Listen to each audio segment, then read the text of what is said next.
turn to section 1. Listen to the conversation between the woman and the man and answer the questions. First, you have some time to look at questions 1 to 7.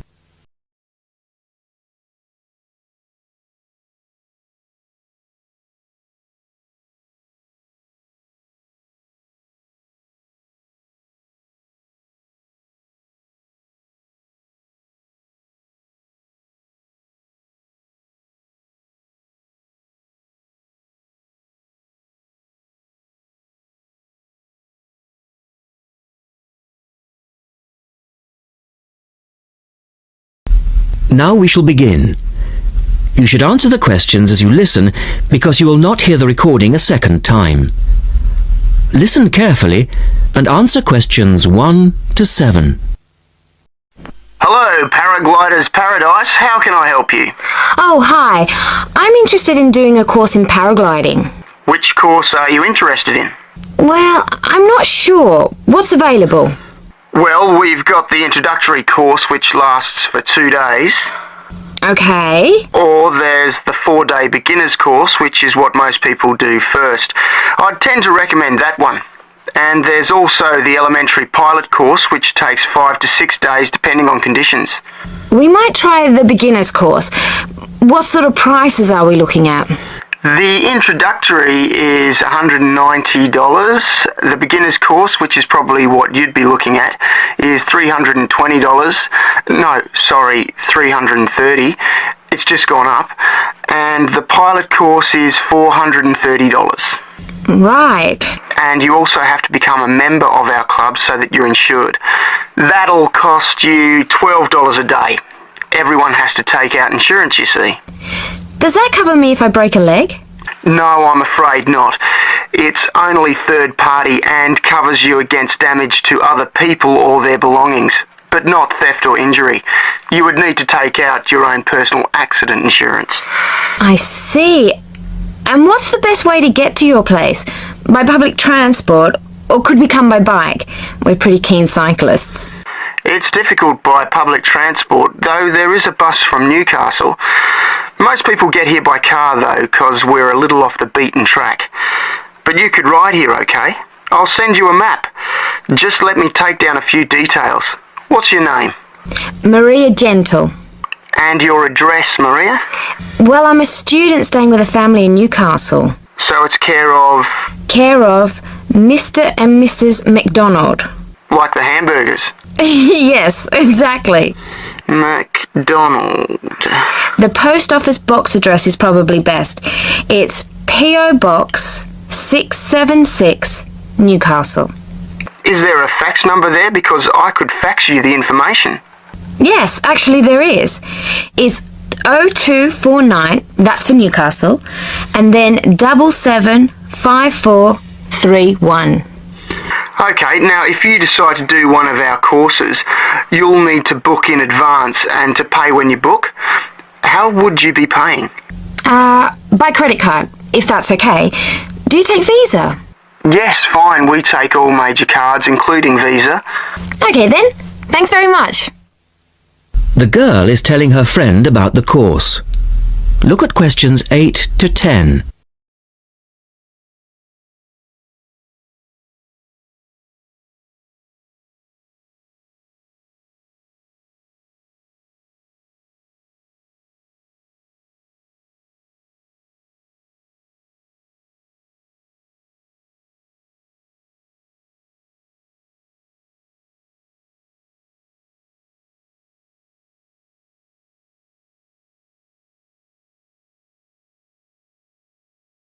Now listen to their conversation and answer questions 8 to 10. Hi, Pauline. Hi, Maria. What's that you're reading? Just some information from a paragliding school. It looks really good fun. Do you fancy a go at paragliding? Sure. Do you have to buy lots of equipment and stuff? Not really. The school provides the equipment, but we'd have to take a few things along. Such as? Well, it says here, clothes, wear stout boots, so no sneakers or sandals, I suppose, and clothes suitable for an active day in the hills. Preferably a long-sleeve t-shirt, That's probably in case you land in the stinging nettles. It also says we should bring a packed lunch. We do not recommend soft drinks or flasks of coffee. Water is really the best thing to drink. We need to bring suntan lotion and something to protect your head from the sun. Okay, that sounds reasonable. And where would we stay? Well, look, they seem to operate a campsite too, because it says here that it's only $10 a day to pitch a tent. That'd be fine, wouldn't it? And that way we'd save quite a bit, because even a cheap hotel would cost money. Or perhaps we could stay in a bed and breakfast nearby. It gives a couple of names here we could ring. I think I might prefer that. Hotels and youth hostels would all be miles away from the farm, and I don't fancy a caravan. No, I agree. But let's take a tent and pray for good weather. Okay, let's do it. What about next weekend? No, I can't. I'm going on a geography field trip. And then it's the weekend before the exams, and I really do need to study. Okay then, let's make it the one after the exams. Fine, we'll need a break by then. Can you ring and let me know if you can find out some... That is the end of part 1. You now have half a minute to check your answers.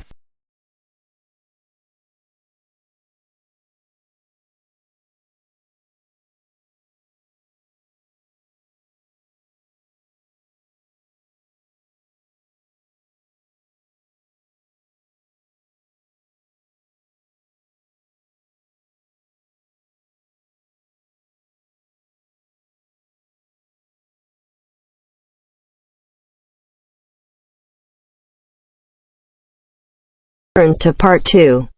Part 2. You will hear someone talking about travelling around New Zealand. First, you have some time to look at questions 11 to 15.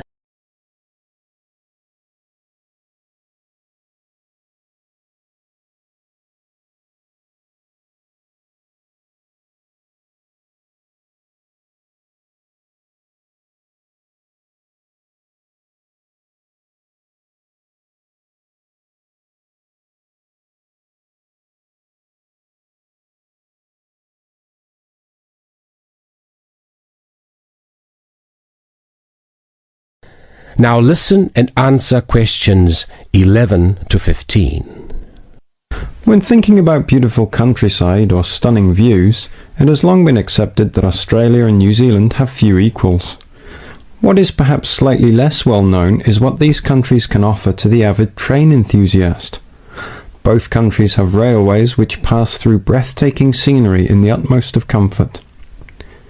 In New Zealand, you can travel from the country's biggest city, Auckland, to where a third of the population lives, its capital, Wellington, on the longest passenger rail service in the country, the Overlander.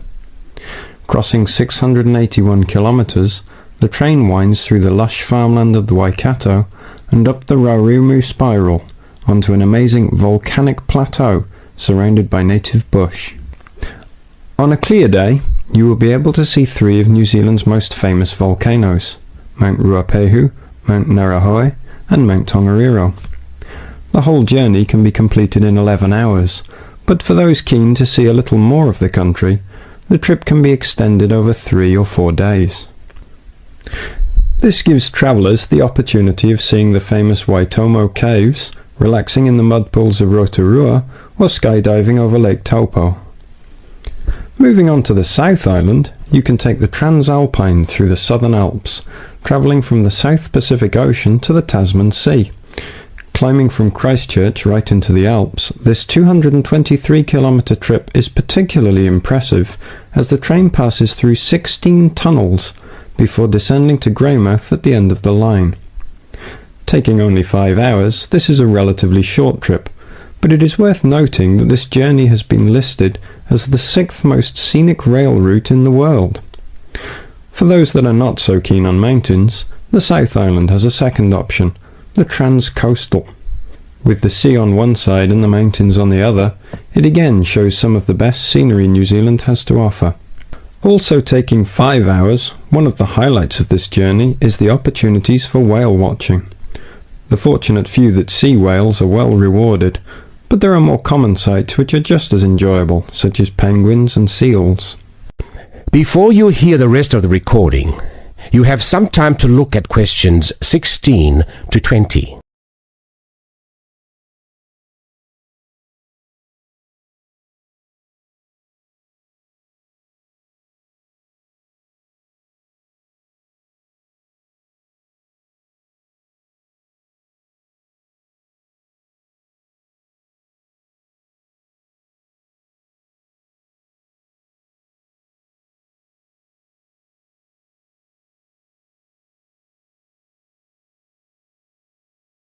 Now listen and answer questions 16 to 20. Although these 3 train journeys are undeniably breathtaking, some travellers prefer the longer journeys on offer in Australia. The Indian Pacific, for example, which travels from Sydney through to Perth and has been dubbed the adventure that spans Australia. With 3 nights on board, the train takes in the Blue Mountains and the Nullarbor Plains, and, as the name implies, the Indian Pacific shows you 2 oceans. This train journey holds 2 world records. Covering 4,352 kilometres, it is one of the world's longest train journeys. It also travels the world's longest straight stretch of railway track, 478 kilometres. For those who find these distances a little daunting, passengers can stretch their legs at a number of different stops, such as Kalgoorlie, famous for gold, and Broken Hill, first founded as a silver mine. If 3 days on board a train seems a little excessive, there are alternatives. The Garn, for example, which travels from Adelaide in the south to Alice Springs in the centre of the continent, taking 20 hours. Passing through Crystal Brook, Port Augusta and Woomera, this journey gives an indication of what life was like for the earlier settlers as they discovered the country. Along the way, you can also see the Iron Man sculpture, which was constructed by railway workers to commemorate the 1 millionth concrete sleeper laid during the construction of the line. Finally, just a quick word about the Overland, which runs between Melbourne and Adelaide. As the first train to travel between the capitals of 2 states, it is a historic as well as relaxing way to travel, and is famous for being the oldest long-distance train journey on the continent. With so many memorable journeys to choose from, the only problem you will have is knowing which one to do first. That is the end of part 2. You now have half a minute to check your answers.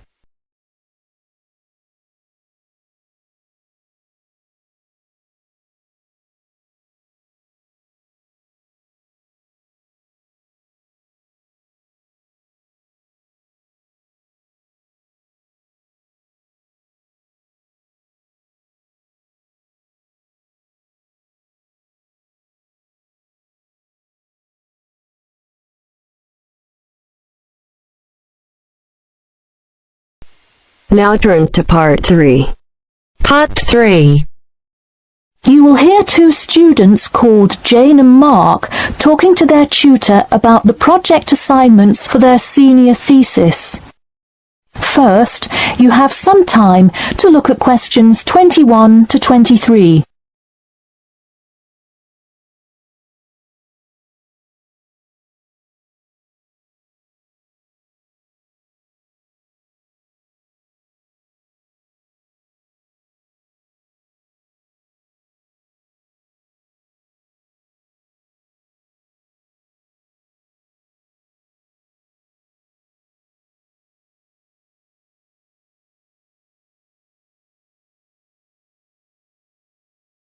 Now, listen carefully and answer questions 21 to 23. So, you were both given your project assignments for your senior thesis today, right? Yes, and we already have to submit our topics next week. But how could they give us a grade this soon? No, next week's due date will not be counted towards your final grade. The teachers are just going to read your topic and give you feedback. Oh, I see. So first we should come up with our topics, and then what? Well, once you know what you want to study, you need to think about how you'll study it. You need to decide on your research methods. The methods will be the main part of your paper. What about the results section? Well, I can give you feedback on that, but you will be the one carrying out an experiment, and thus will have to produce the results on your own. What I would like to do today is practice writing research papers before you even begin your report. I'll give you samples of old data from past experience, and you can practice writing results and drawing conclusions. I think that would be really helpful. Yeah, it sounds like a lot of extra work, but I'm sure it would make our actual project easier. You're exactly right. So let's get started. First, let's try this simple experiment on fruit flies. Read the information and then take 25 minutes to summarize a results and conclusion section. That's really important. Pay attention to the time limit. Okay, does it still have to be 6,000 words? No, don't worry about that. What if we get off topic? I wouldn't worry too much. You'll have so much information to write about that it should be easy to stay on topic. Before you hear the rest of the talk, you have some time to look at questions 24 to 30.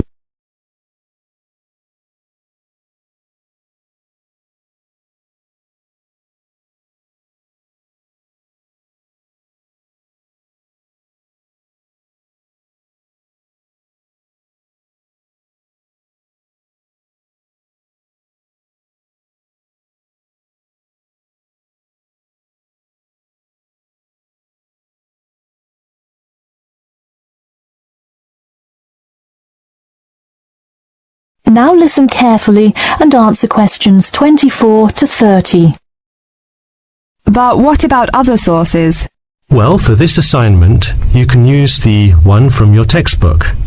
In your actual paper, you should find old experiments that support your topic. So do we need to find different types of sources? For instance, should I be conducting lots of interviews to use in my paper? No, there's no need to conduct lots of interviews or anything like that. Okay, I'm ready to get started. I'm still a little confused, though, on how we should format our paper. Don't worry about it for now, but on your final paper, make sure to pay attention to the format. It should follow the guidelines exactly. Oh man, I'm starting to understand why they give us all semester to do this. Are there any other small details like that we should know about? Not a whole lot. Make sure you provide 2 copies. One for your teacher, of course, but one for yourself as well. And of course, you know the due date, right? It's April the 11th, right? What? No, it's May 11th, right? Yes. The due date is May 11. Write it down. Oh wow, yeah, I need to note it. Also, I'm having trouble finding information on my topic. What if I can't find enough good sources? It's all right to change your topic. Just make sure to do it before the beginning of April. Oh really? Wow, I'm definitely going to change it then. Just make sure to write a note to your teacher letting him or her know. Okay, so getting back to writing this sample paper, where do we start? Should I just explain the experiment and what happened? Well, you need to start with your hypothesis. What do you think will happen? And then describe your procedure. Then you can write up the results and your conclusions. Oh boy, I don't know if I can handle any more instructions. That is the end of part 3. You now have half a minute to check your answers.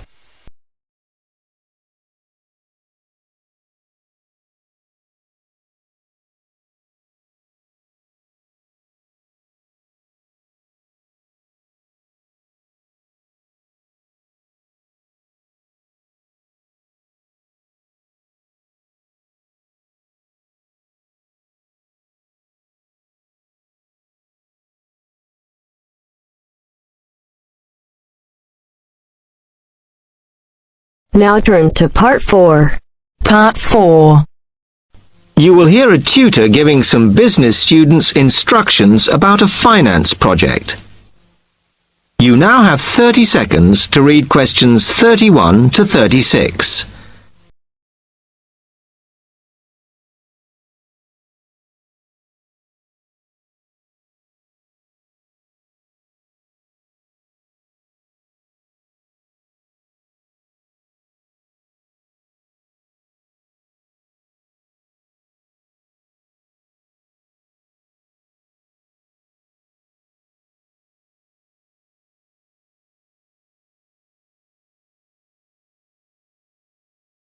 Now listen carefully and answer questions 31 to 36. Okay, can you quieten down, please? Now, today I'm going to talk to you about your assignment. We've been studying the effects of the exchange rate, so I'm going to give you a project to do on this. Right, can you make some notes while I'm talking? The first thing that I'd like you to do in order to prepare this is to select where you're interested in. I mean, which country, and therefore which currency you're going to be operating in. Okay, now the purpose of the project is to make money, and I'm hoping some of you will make a significant amount. So, I want you to suppose that you have £100 that you will have to invest purely in the rises and falls of the exchange system. In other words, you'll be trying to predict rates. This is a project that you'll be doing together, but before you work together, you'll have to go off and research what you need to know about the economy of that country and how well it's doing or is expected to do in the near future. You could all make up a little information sheet with your notes on, clearly legible, because then I want you to get together, we can do that next week, and to go round and read about each other's countries. When you see how well or badly each country is doing, I want you to decide what your exchange rate is going to be against all the other currencies. After that is all sorted, what you're going to do is go around the other students and attempt to sell your money to the others. Remember, this will depend on the success of your country's economy and the rate you fixed for your currency. Now, you're not allowed to just swap currencies with each other, but you may wish to buy from the other countries. But you must do a proper transaction. All the way through this, you must keep your accounts properly for each transaction. I'll give you 1 week to do this, and then we will set a time for the deals to finish, a bit like the stock exchange. And at that point, I will ask you to calculate how much you have made. Is that clear? You now have 30 seconds to read questions 37 to 40.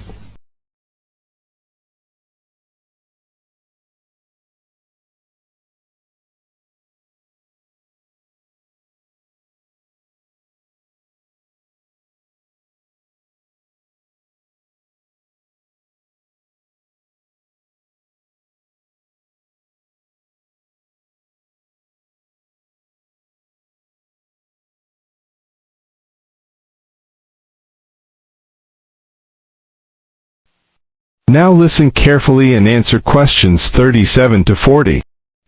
Okay, now before you begin that, there are a few things I want you to read up on to prepare. You need to look at the economies of the UK's main trading partners. I don't mean all of them, because that would be over 80, but just the 29 principal ones. There are summaries in the last 3 books on the book list I've given you.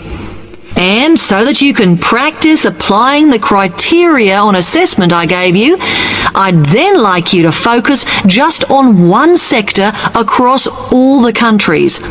The most common one across every country is farming.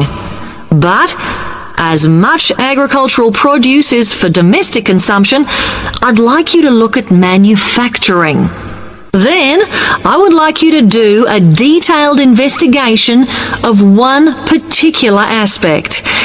I was going to give you a choice, but I think as we've just started the course, it's better if we all look at the same thing, and then we can discuss it in the seminars. So the thing I'd like you all to look at is fluctuations in import prices. Now, You need to do all that before you start the project, as it will help you assess the economies of the countries you'll be representing in the project. Don't worry, you've got plenty of time. Exam week is December the 8th. Then it's the holidays until January the 6th, so I don't need the project in till February the 5th. Is that okay? Now, any questions on this, because it is... That is the end of part 4. You now have half a minute to check your answers.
Give it to me.